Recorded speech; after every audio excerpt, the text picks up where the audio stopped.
because discipline, it's one word, but it's hard to come by because it's like a consistency over a long period of time. So like, how do you break it down for folks?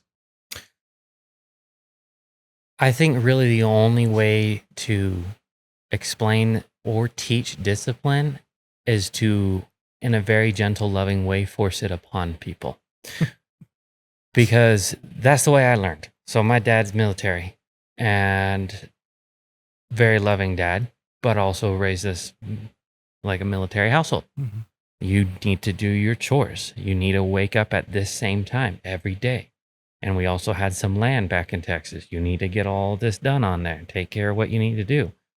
And so that obviously has carried me to where I'm at today in terms of discipline. But when I'm helping these other people, the way I have to do it is calling in and texting them until I can get a sense or feeling that it's starting to take off for them. Like the first person that I took on with his mobile mechanic shop, it was a battle for like 8 months to get him to where I knew he could be.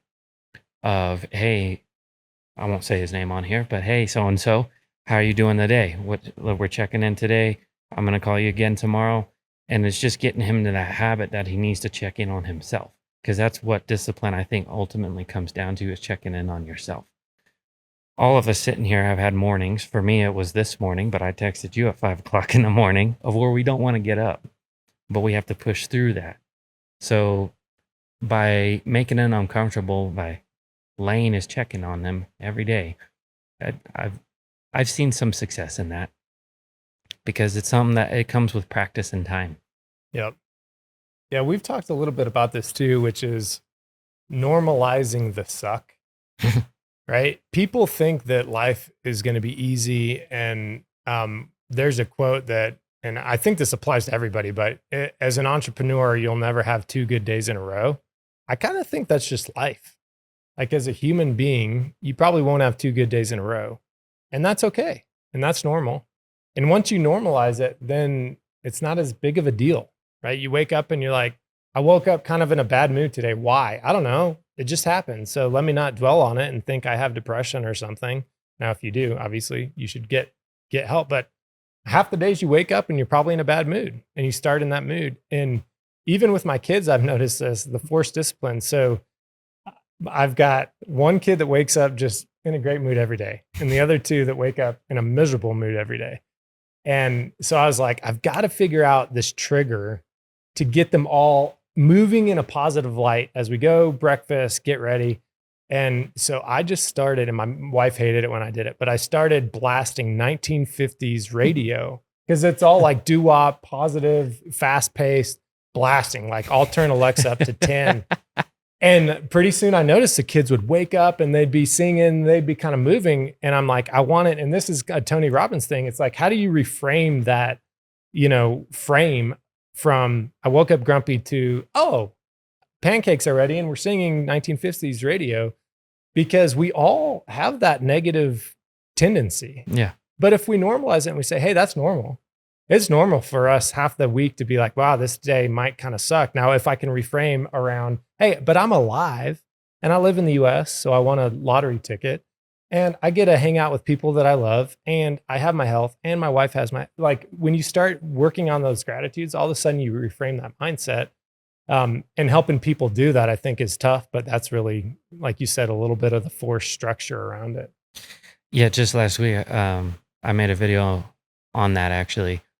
The day started out great, and then middle of the day, I can't remember exactly what time it was, I was in a home doing carpet cleaning, and my heat exchanger for the carpet cleaning truck burst, like exploded. There's coolant and water going all over the place. Man. It horrible.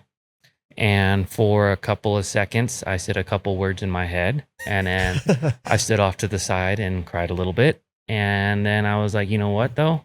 Like, I have a carpet truck. I have a business.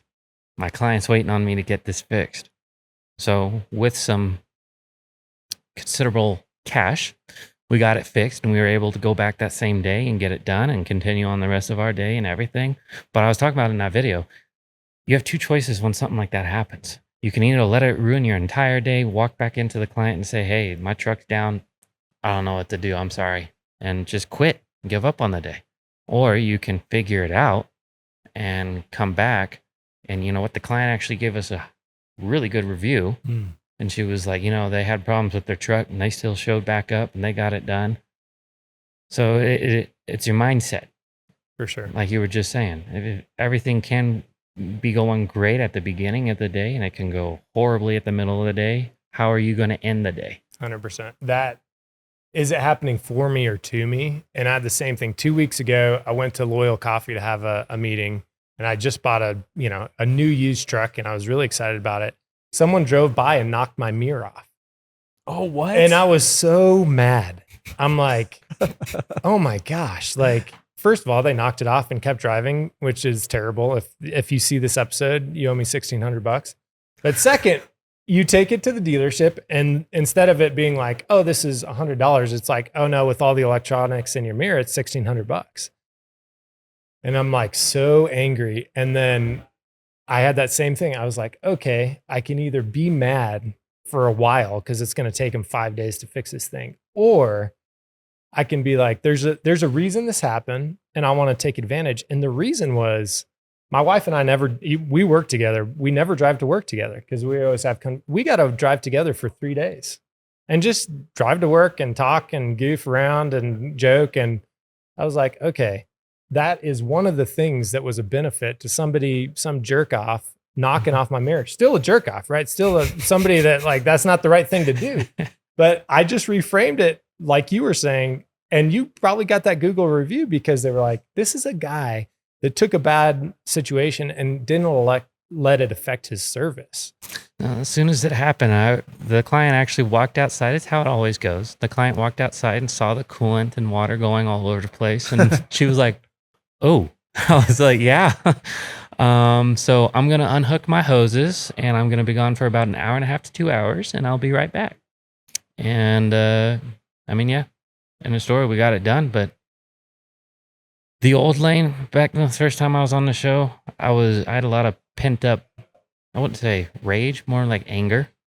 So it probably would have been throwing the wrench inside the truck and just mad as all get out and slamming the door on the truck and not even telling the client what's going on and everything. So going back to some of the personal growth, that's the treasure, man.